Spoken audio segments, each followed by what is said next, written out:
إن المسلمين والمسلمات والمؤمنين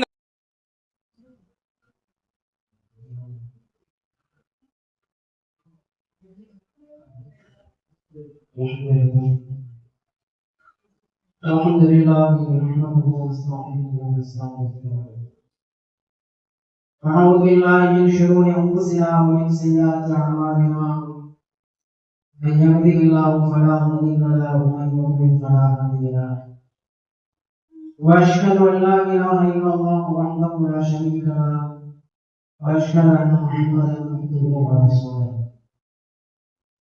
أعوذ بالله من الشيطان الرجيم بسم الله الرحمن الرحيم يا أيها الناس اتقوا ربكم الذي خلقكم من نفس واحدة وخلق منها زوجها وبث منهما رجالا كثيرا ونساء فاتقوا الله الذي تساءلون به والأرحام إن الله كان عليكم رقيبا வெளியில எல்லாம்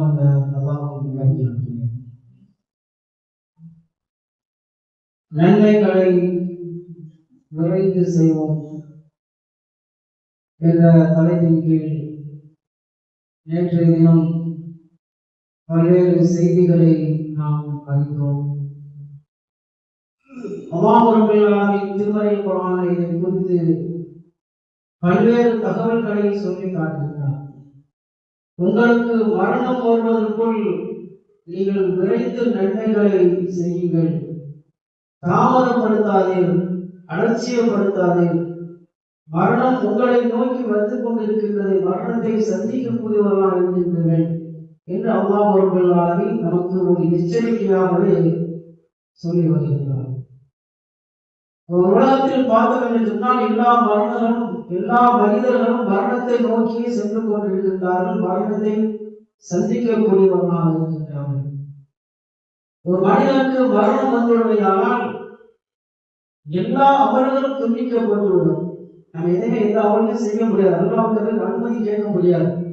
ஒரு மனிதன் இறந்து விட்டான், எல்லாரும் உலக அறிவு நாள் வரைக்கும் எனக்கு என்ன செய்ய, எனக்கு அனுமதி கொடு, சொல்வதற்கு அனுமதி கொடு, அல்லாஹ் கேட்க முடியாது, அந்த அனுமதி கிடைக்காது. எனக்கு நோன்புக்கு அனுமதி கொடு, குர்ஆன் ஓதுவதற்கு அனுமதி கொடு, தஸ்பீஹ் செய்வதற்கு அனுமதி கொடு, எந்த ஒரு அமலுமே செய்ய முடியாது. அல்லாஹ்வுடைய தூதர் நபிகள் நாயகம் ஸல்லல்லாஹு அலைஹி வஸல்லம் சொல்கிறார்கள், இதா மாத்தல் இன்சான், ஒரு மனிதன் மரணம் அடைந்தானால் எல்லா அமல்களும் துண்டிக்கப்பட்டுவிடும், எதுவுமே நம்ம செய்ய முடியாது. இல்லா சலாசன், 3 செயல்கள் நமக்கு பின்னால் வரும். அந்த 3 செயல்களும் நாம் உயிரோடு இருக்கக்கூடிய காலகட்டத்தில் செய்த அந்த செயல் தான், நன்மைகள் தான். நாம் மரணத்திற்கு பிறகும் அது நமக்கு நன்மைகளாக வந்து சேரும். பயமுள்ள கல்வி, அல்லாஹ்வுடைய தூதர் சொன்னார்கள். நாம் கற்ற கல்வி, நாம் தெரிந்த மார்க்கத்தை பிறருக்கு சொல்கின்றோம். ஒரு மனிதன் நன்மை பக்கம் அழைக்கின்றோம், தீமையிலிருந்து தடுக்கின்றோம். அவர் நன்மை செய்யக்கூடியவராக வந்து விட்டார், தீமையிலிருந்து அவர் விலகி விட்டார் என்று சொன்னால் அவர்கள் தீமையிலிருந்து விலகக்கூடிய காலம் எல்லாம் நன்மை செய்யக்கூடிய காலம் எல்லாம் அவர் செய்த நன்மை நமக்கு வந்து சேரும். அல்லாஹ்வுடைய தூதர் சொன்னார்கள். அடுத்து நிலையான தர்மம். அடுத்ததாக ஏதோ வளர்ந்து சாலிகான குழந்தை, நம்முடைய குழந்தை நம்முடைய மரணத்திற்கு பின்னால் நமக்காக செய்யக்கூடிய பிரார்த்தனை. எல்லா குழந்தைகளும் அப்படி செய்யுமா? தகப்பனுக்காக வேண்டி, பெற்றோர்களுக்காக வேண்டி செய்யுமா? நாம உயிரோடு வாழக்கூடிய காலகட்டத்தில் நம்ம பிள்ளைகளை மார்க்க அடிப்படையில் வளர்த்து நல்ல ஒழுக்கங்களை கற்றுக் கொடுத்தவர்களானால் நம்முடைய மரணத்துக்கு பின்னால் அந்த குழந்தை நமக்காக நம்ம பிள்ளை பிரார்த்தனை செய்யும். நாம் எதுவுமே சொல்லிக் கொடுக்கவில்லை, அவருடைய இஷ்டத்துக்கு அவர்கள் வளர்கின்றது என்று சொன்னால் நம்முடைய மரணத்துக்கு பின்னால் அந்த பிள்ளை நமக்காக பிரார்த்தனை செய்யுமா என்று சொல்ல முடியாது, உத்தரவாதம் கிடையாது. அந்த அடிப்படையில் நாம் வளர்க்க வேண்டும். மார்க்க அடிப்படையில் ஒழுக்கங்களை கற்றுக் கொடுத்து அதோடு வளர்த்தது என்று சொன்னால் நம்முடைய மரணத்துக்கு பின்னால் அந்த பிள்ளை நமக்காக செய்யக்கூடிய பிரார்த்தனை அது நன்மையாக மாறும் என்று அல்லாஹ்வுடைய தூதர் நபிகள் நாயகம் சொன்னார்கள். அது நாம் உயிரோடு இருக்கக்கூடிய காலகட்டத்தில் செய்த அந்த அமல்கள் மரணத்துக்கு பின்னால் நன்மைகளாக வரும். நாம் மரணம் அடைந்து விட்டு அல்லாஹ்விடத்தில் கேட்க முடியாது, இறைவா உலக அழிந்தால் தொழிலுக்கு அனுமதி கொடு, அதாவது பல பள்ளிவாசலை பார்த்தோம் என்று சொன்னால் அமல்களின் சிறப்பு என்று வைத்திருப்பார்கள். ஃபஜ்ர் தொழுகைக்கு பிறகு அதுதான் வாசிக்கப்படும், குர்ஆன் வாசிக்கப்படாது. நபிகள் நாயகம் ஸல்லல்லாஹு அலைஹி வஸல்லம் அவருடைய பொன்மொழிகள் அந்த இடத்துல வாசிக்கப்படாது. யாரோ எழுதின அந்த புத்தகம் அமல்களின் சிறப்பு கபலிகாரம் உள்ள எல்லா வீடுகளிலும் இருக்கும், அதைத்தான் வாசிப்பார்கள். அதில் எழுதியிருக்கும் ஒரு பெரியார் கபர் நின்று தொழுதார். அது எப்படி கபர் நின்று தொழுக முடியும்? அது எப்படி வணக்க வழிபாடுகள் செய்ய முடியும்? ஒண்ணு வணக்க வழிபாடு செய்ய முடியாது. ஹதீஸுக்கு முரணான ஒரு செய்தி இது. குர்ஆனுக்கும் ஹதீஸுக்கும் முரணான ஒரு செய்தி. கபர் நின்று தொழுதார் பெரியார் அப்படின்னு அதுல போட்டிருக்கும். அடுத்ததான் கபர் நடக்கக்கூடிய எந்த ஒரு நிகழ்வையும் பார்க்க முடியாது மனிதன். நாம் நேற்று சொல்லக்கூடிய அந்த திருவசனத்தை திருமறை குர்ஆனிலே நேற்று நாம் சொன்னோம். ஹத்தா இதா ஜா அஹதக்கும் மௌத் கால ரப்பி இர்ஜிஊன் லஅல்லி அஅமலு ஸாலிஹன் ஃபிமா தரக்து கல்லா. மனிதன் மரண தருவாயில் அல்லாஹ்விடத்திலே முறையிடுகிறான், இறைவா கொஞ்ச நேரம் எனக்கு அனுப்பு, வீட்டுக்கு அனுப்பு, நான் எல்லா நல்ல அமலுக்கு செய்து விட்டு நான் திரும்ப வந்து விடுகின்றேன். அதுக்கு அல்லாஹ் பதில் சொல்வான், என்ன கடிமத்துக்கு வாங்குவா, நீ சொல்வதெல்லாம் வெறும் வாய் வார்த்தை தான். ஒரு வராயும் பர்ஸஹுன் இலா யௌமி பஅஸூன். உலக அழிவு நாள் வரைக்கும் உலகத்துக்கும் அவருக்கு மத்தியில் ஒரு திரையை போட்டு விட்டாங்க. ஒரு ஆள் மரணித்து விட்டான்னு சொன்னால் மரணம் அடைந்தவர்களுக்கும் உலகத்துக்கு மத்தியில் ஒரு திரை, பர்ஸஹ் கண்ணுக்கு புலன்படாத ஒரு திரை. அப்படி இருக்க எப்படி கபூர் நடக்கக்கூடிய ஒரு நிகழ்வு நமக்கு எப்படி தெரியும்? அதனால அந்த புத்தகத்துல எழுதியிருப்பார்கள் அமல்கள் சிறப்புரை. ஒரு ஆளை அடக்கி விட்டு வீடு திருப்பி விட்டார்கள், முக்கியமான பொருள் விழுந்து விட்டாராம். அவர் ஒரு செங்கலை எடுத்து பார்க்கும்போது அவர் உள்ள தொழுதுட்டு இருக்கிறாரு. எப்படி பார்க்க முடியும்? தனிமயமான ஒரு வாழ்க்கை அல்லவா, யாராலும் பார்க்க முடியாது. இறை தூதர்கள் கபூர் நடக்கக்கூடிய சில நிகழ்வுகளை நமக்கு சொல்கிறார் என்று சொன்னால் இறை செய்தி அது. அல்லாஹ் மக்களுக்கு சொல்லியிருந்தான், இறை தூதர் வழியாக நமக்கு அதை எடுத்து காட்டுகின்றான். நிறைய கபூர் நடக்கக்கூடிய நன்மைகளின் கபூர் நடக்கக்கூடிய வேதங்கள் மக்களிடத்திலே சொல்லுங்கள், அவருக்கு எச்சரிக்கையாக இருக்கட்டும், உலகத்தில் அவர் நல்ல அமல்கள் செய்யட்டும், தீமைகளிலிருந்து விலகி நிற்கட்டும் என்பதற்காக இறை செய்தி இறை தூதருக்கு அல்லாஹ் சொல்லுகின்றார். கபூர் நடக்கக்கூடிய சில நிகழ்வுகளை நபிகள் நாயகம் ஸல்லல்லாஹு அலைஹி வஸல்லம் கபூர் நடக்கக்கூடிய நிகழ்வுகளால் சொல்லி காட்டுகிறார்கள். நல்ல மனிதருக்கு அவர்கள் தூங்கிக் கொண்டிருப்பார்கள், கெட்ட மனிதராக இருந்தால் அவர்களுக்கு தண்டனை நடைபெற்றுக் கொண்டிருக்கும், நெருப்புகின்ற நாள் வரைக்கும் எப்படி சொன்னார்கள்? இறை செய்தியது. அவ் மனிதர்கள் பார்க்க முடியாது. இது போன்ற கதைகள் எல்லாம் அந்த புத்தகத்திலே எழுதி வைத்திருப்பார்கள். ஒரு மனிதன் மரணித்து விட்டார் என்று சொன்னால் எந்த ஒரு அமலும் செய்ய முடியாது. அதனால்தான் இஸ்லாம் நமக்கு எச்சரிக்கை செய்கின்றது, மரணம் வருவதற்கு முன்னால் நன்மைகளை விரைந்தீர்கள் செய்யுங்கள். மரணத்தை நோக்கி நாம் செல்கின்றோம், மரணம் நம்மை சந்திக்கிறதுக்கு வருகிறது. அடுத்ததாக ஆரோக்கியம் ரொம்ப ரொம்ப முக்கியம். ஆரோக்கியமாக இருக்கக்கூடிய காலகட்டத்திலே எல்லா அமலும் செய்து முடித்துள்ளது. ஆரோக்கியம் குன்றிவிட்டது என்று சொன்னால், ஆரோக்கியம் இல்லை என்று சொன்னால் மிகப்பெரிய ஒரு கைசேதம். அல்லாஹ்வுடைய தூதர் இதை குறித்து அதிகமாகவே பேசியிருக்கின்றார். இஸ்லாம் இதை குறித்து பேசியிருக்கிறது, ஆரோக்கியத்தை குறித்து. ஆரோக்கியத்தை பற்றி அல்லாஹ்வுடைய தூதர் சொல்கின்ற பொழுது மிகப்பெரிய ஒரு ஞானத்தை சொல்கின்றது, அருள் கொடை என்று சொல்கின்றது. ஞானத்தானி மகமும் ஃபீமா கதீரும் மினன் நாஸ்.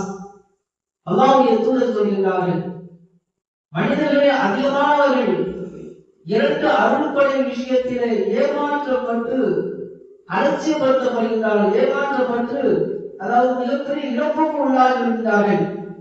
அது என்ன ஞாபகத்து? இரண்டு ஞாபகத்து என்று சொல்கின்றார்கள். ஒன்றாவது அஸ்ஸிஹத்து, ஆரோக்கியம், இரண்டாவது அல் ஃபராஹ், ஓய்வு. இந்த ரெண்டு விஷயம் மனிதன் ஏமாற்றப்பட்டிருக்கின்றான், இழப்புக்கு உள்ளாகின்றான், அலட்சியப்படுத்துகின்றான். ஆரோக்கியமாக இருக்கக்கூடிய காலகட்டத்திலே மனிதன் எதுவுமே செய்வதில்லை. ஆரோக்கியம் கெட்ட பிறகு, ஆரோக்கியம் இல்லாத பிறகு, வயோதிகம் வந்த பிறகு அவரும் கை சேர்க்கப்படுகின்றான். இஸ்லாமிய கடமைகளை நீங்கள் பார்த்தோம் என்று சொன்னால் சில கடமைகள் இருக்கின்றது. ஹஜ்ஜி போன்ற கடமைகள் ஆரோக்கியமாக இருக்கக்கூடிய நேரத்தில் செய்யக்கூடிய கடமை. அதனால்தான் இஸ்லாம் சொல்கின்றது, மனிஸ்தத்தான இலைஹி சபீலா.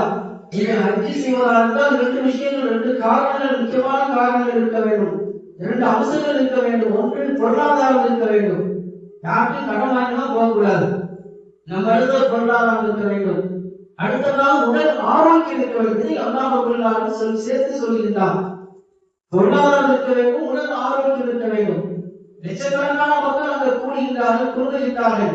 அந்த இடத்துல நாம் ஓய்வு எடுப்பதற்கு அல்ல, நமக்கு முடியாது என்று சொல்வதற்கு அல்ல, அங்கு போய் அமல்கள் செய்ய வேண்டும், நன்மைகள் செய்ய வேண்டும். சில திருவிகள் செய்தால்தான், சில வழக்க வழிபாடுகள் செய்தால்தான் ஹஜ்ஜினால் அந்த இடத்துக்கு போன லட்சக்கணக்கான மக்கள் குறுகுகின்ற அந்த இடத்துல இங்க உள்ள வெப்பநிலைக்கும் அங்குள்ள வெப்பநிலைக்கும் மிகப்பெரிய வேறுபாடு இருக்கின்றது. கடுமையான வெப்பம், அதை தாங்கக்கூடிய அளவுக்கு உடல் ஆரோக்கியம் இருக்க வேண்டும்.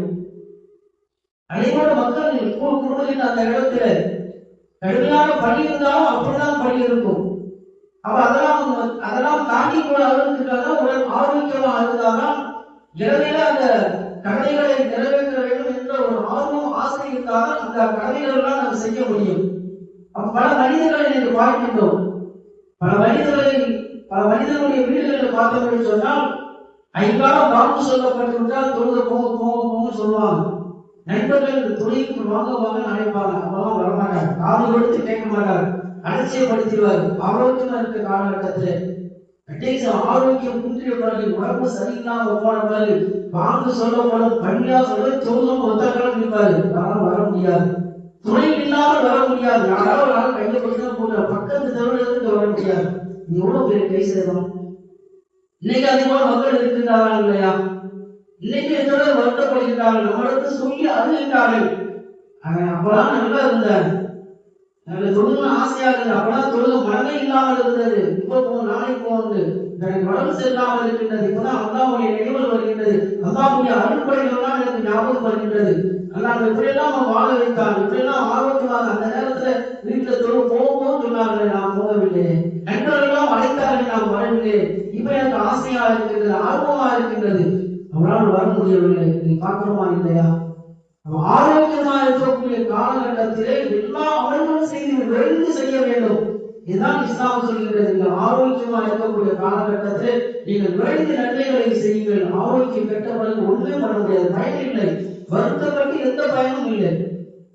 இதை குறித்து இஸ்லாம் அதிகமாக பேசுகின்றது. அல்லாஹ்வுடைய தூதர் நபிகள் நாயகம் ஸல்லல்லாஹு அலைஹி வஸல்லம் அவருடைய மரணத்திற்கு பிறகு அபூபக்கர் ரலியல்லாஹு அவர்கள் அல்லாஹ்வுடைய தூதருடைய போதனையை மக்கள் மத்தியில மக்களுக்கு அவ்வப்போது என்ன செய்வார்கள், நினைவு ஊட்டுவார்கள்.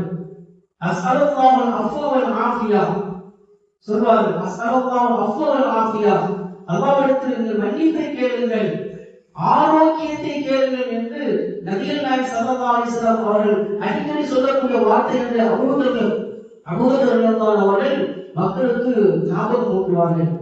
எதற்கு ஒரு வாக்கியம் நிறைந்தது, எதற்கு அருள்படை என்று சொன்னால்,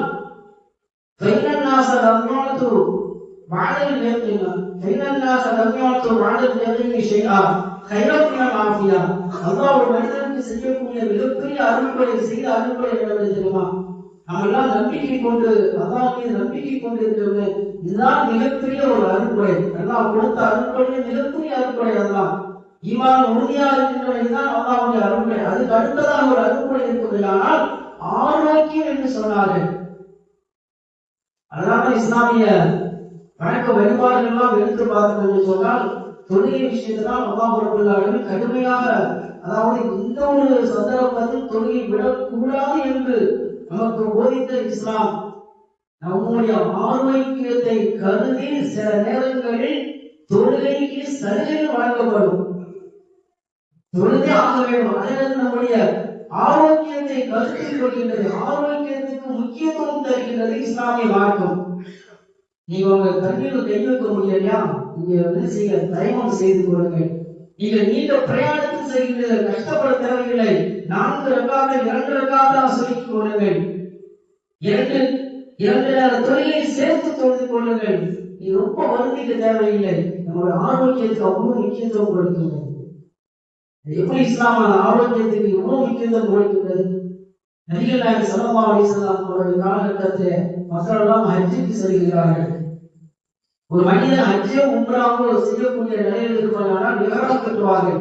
இஹ்ராம் கட்டிவிட்டால் சில செயல்கள் தடுக்கப்பட்டிருக்கும், வேட்டையாடக்கூடாது, இது போன்ற சில செயல்கள் எல்லாம் இருக்கின்றது. அதுல கடைசியில் என்ன செய்ய வேண்டும், தலையை மடிக்க வேண்டும், மொட்டை அடிக்க வேண்டும். ஆனால் காபுல் குஜராத் சொல்லக்கூடிய ஒரு நபி தோழர் நபிகள் நாயகம் ஸல்லல்லாஹு அலைஹி வஸல்லம் அவர்கள் அஞ்சி படிக்கிறார்கள். ஆனால் அவருக்கு தலையெல்லாம் ஒரே பேனா இருக்குது. என்ன செய்யறது? அவர் நபிகள் நாயகம் பார்க்கிறாங்க, ரொம்ப அடிக்கிறாங்க, ரொம்ப தொல்லையா இருக்கார், வேதனை தருகிறா. அப்படி என்றால் என்ன செய்யுங்கள்? தலையில் மதித்துக் கொள்ளுங்கள். மட்டும் என்ன செய்யுங்க? இந்த அவருடைய விஷயமாகத்தான் அல்லாஹ் ரப்பல் வசனத்தை இறக்கின்றார். அல்லாஹ் மாத்திமல் ஹஜ்ஜ வல் உம்ரத லில்லாஹ் ஃபைன் உஹ்சிரத்தும் ஃபமஸ்தைஸர வலா தஹலிகு ரூஸக்கும் ஹத்தா யபுலுல் ஹதீம் அன்ஹா ஃபமன் கான மின்கும் மரீதன் அவ் பிஹி அலம் மிர்ரஸி ஃபஃபிதியத்தும் மின் சியாமின் அவ் ரஸல். உங்களுக்கு ரொம்ப கஷ்டமாக இருந்தால், சிரமமாக இருந்தால் என்ன செய்யுங்கள்? தலையில் வலித்துக் கொள்ளுங்கள்.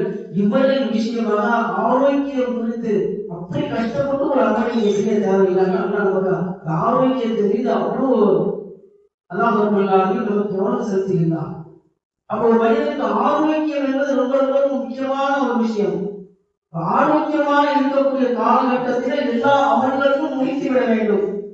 ஆரோக்கியம் கெட்டு போன பிறகு நாங்கள் வருத்தப்பட்டு பயனில்லை.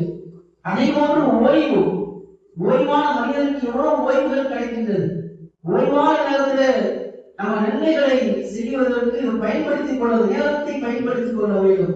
எல்லா கையிலும் மொபைல் இருக்கின்றது. ஒரு மனிதன் மற்றொரு மனிதனுடைய முகத்தை, ஒரே குடும்பத்தில் 4 பேர் 5 பேர் இருக்காங்க, ஒரே வீட்டில் இருக்காங்க, முகத்தை பார்த்து பேசி பல ஆண்டுகளாக அறிவாளிகள் விஞ்ஞானிகள் சொல்லியிருக்கார்கள். குடும்பம் அவ்வளவு சிதைத்து போய்விட்டது. குடும்பத்தினுடைய முறைகள் தெரியவில்லை. தந்தையை தாண்டி, தாயை தாண்டி, சகோதரர் சகோதரி தாண்டி 3வது 4வது குடும்பத்தார்கள் முறைகள் தெரியவில்லை. யாரோ ஒரு ஆள் வந்துட்டு போனாங்க. வீட்டுல தாய் தந்தை இல்லைன்னா யாரோ உறவினர்கள் வருவாங்க, யாரோ ஒரு ஆள் வந்துட்டு போனாங்க. சில இடங்கள் பார்த்தோம் என்று சொன்னால் வீட்டுல அம்மா இல்ல, அடுத்தவர்கள் அப்படின்னு சொல்ற அளவுக்கு எனக்கு ஆயிடுச்சு. ஏதோ முசாஃபர் வந்துட்டாங்க போடுறது, அதனால அடுத்த இடம் பாருங்க அப்படின்னு சொல்ற அளவுக்கு எனக்கு ஆயிடுச்சு. அவர் நன்மைகள் விஷயத்துல ரொம்ப பின்தங்கி, ஓய்வான விஷயத்துல நன்மையான காரியங்கள் எவ்வளவு செய்யலாம். இதனால அல்லாஹ்வுடைய தூதர் சொன்னார்கள், 2 விஷயத்தில் மனிதன் ஏமாற்றப்படுகிறான், இறப்புக்கு உள்ளாக்குகின்றான். அது ஓய்வு ரொம்ப முக்கியமானது. ஓய்வான நேரத்தில் எத்தனையோ விஷயங்கள் செய்யலாம். நல்ல விஷயங்களை படிக்கலாம், நல்ல விஷயங்களை பார்க்கலாம், நல்ல விஷயங்களை கேட்கலாம், நல்ல விஷயங்களை தெரிந்து கொள்ளலாம், குர்ஆனை தெரிந்து கொள்ளலாம், குர்ஆனுடைய விளக்கத்தை தெரிந்து கொள்ளலாம், ஹதீஸ்களை தெரிந்து கொள்ளலாம். அதையெல்லாம் நாம் என்ன செய்யலாம்? அலட்சியப்படுத்துகின்றோம். அப்போ நன்மைகளை நீங்கள் விரைந்து செய்யுங்கள். ஆரோக்கியமாக இருக்கின்ற பொழுது ஆரோக்கியம் கெட்டுவிட்டோம் என்று சொன்னால் அந்த அமலும் செய்ய முடியாது. மிகப்பெரிய வருத்தத்துக்குரியதாக என்று இஸ்லாமிய மார்க்கம் நமக்கு வலியுறுத்தி சொல்கின்றது. இந்த அடிப்படையில் அல்லாஹ் நல்ல ஆரோக்கியமாக இருக்கக்கூடிய காலகட்டத்தில் ஓய்வாக இருக்கக்கூடிய அந்த நேரத்தில்